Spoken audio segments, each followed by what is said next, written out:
Today, I'm going to show you how Performance Max quietly steals your branded search traffic, makes its own numbers look incredible, and leaves your once reliable brand campaign looking like it's collapsing. I'll walk through a before and after account story so you can see exactly what's happening in the auction. Then we'll walk through how to build what I call a brand moat, which is a structure that keeps PMax where it belongs and forces it to earn its numbers on non-branded demand. By the end, you'll know how to structure campaigns, set bidding, and layer negatives so branded search stays clean and PMax gets judged on real incremental performance, not easy brand clicks it decided to reroute through itself. Let's start with what a healthy branded campaign looks like before PMax enters the picture. Let's picture a local service business with solid existing demand. They have one dedicated branded search campaign, exact match keywords covering the brand name and close variants, a landing page with a form and call tracking, and a daily budget high enough that it never hits the limited by budget status. The result is predictable. 8 times return on ad spend, 90 to 95% impression share on core brand queries. Cheap cost per click because branded auctions are soft. These are people who already know the business and are searching by name. Reporting is clean. Every conversion in this campaign is from a branded search. You know exactly what you're looking at.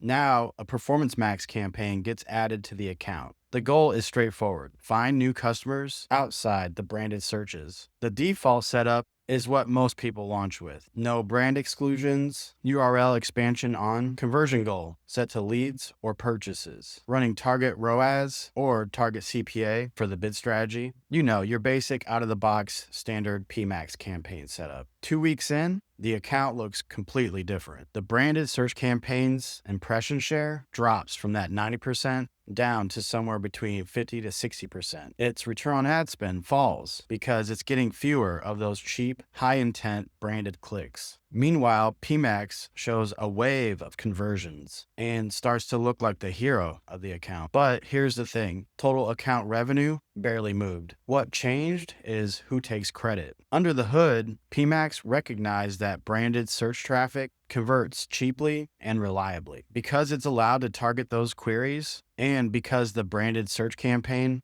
doesn't always win the auction, PMax starts overbidding for the same branded searches. Google's system doesn't care which campaign gets the conversion. It just cares that the algorithm looks smart. There's a half-truth floating around. Exact match always beats PMax, but it's only partially right. Here's how auction priority actually works. If there's an exact match keyword eligible for a given query, search can take priority over PMax, but only if that search campaign wins the auction, which means it can't be capped by budget, and it needs enough ad rank, which is bid times quality score.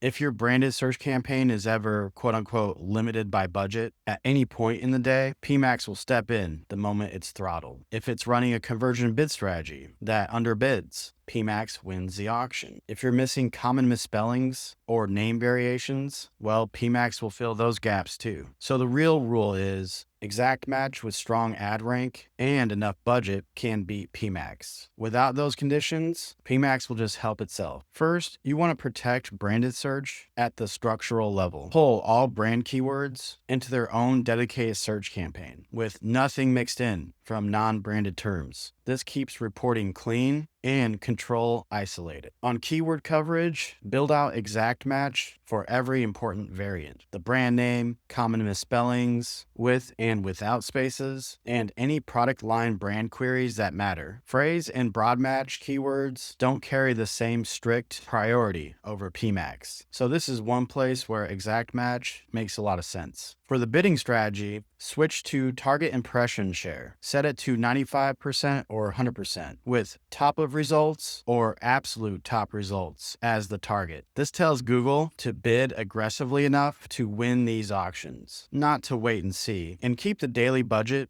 high enough that this campaign never hits that limited by budget status. The moment it throttles, even briefly, PMax will absorb the overflow. This turns your brand campaign into a wall around your own name. Next, let's add the guardrails on the PMax side. Inside the PMax campaign settings, add your brand name, website name, and obvious misspellings to the brand exclusions field. This is a strong signal to Google not to target those brand queries through PMax. Then create a negative keyword list with your brand terms in exact match and apply it to your PMax campaign on the campaign level. We don't want PMax even seeing these queries as available inventory. Next, turn off URL expansion. Leaving it on gives PMax freedom to wander onto brand heavy pages and queries you didn't intend to include. Turning it off narrows the path it uses to route into your brand traffic. Now, none of these controls are airtight on their own. Brand exclusions are inconsistently applied, especially for those close variants. That's not a bug, it's just how the system works. But layered together, they are significantly harder for PMax to route around, and that's the goal. Once the guardrails are in place, we want to verify that they're holding. Pull the search terms or insights report inside PMax and look for branded terms in the search categories. If the moat is working, branded queries should drop dramatically. If they're still appearing regularly, tighten the brand negatives. Watch your branded campaigns impression share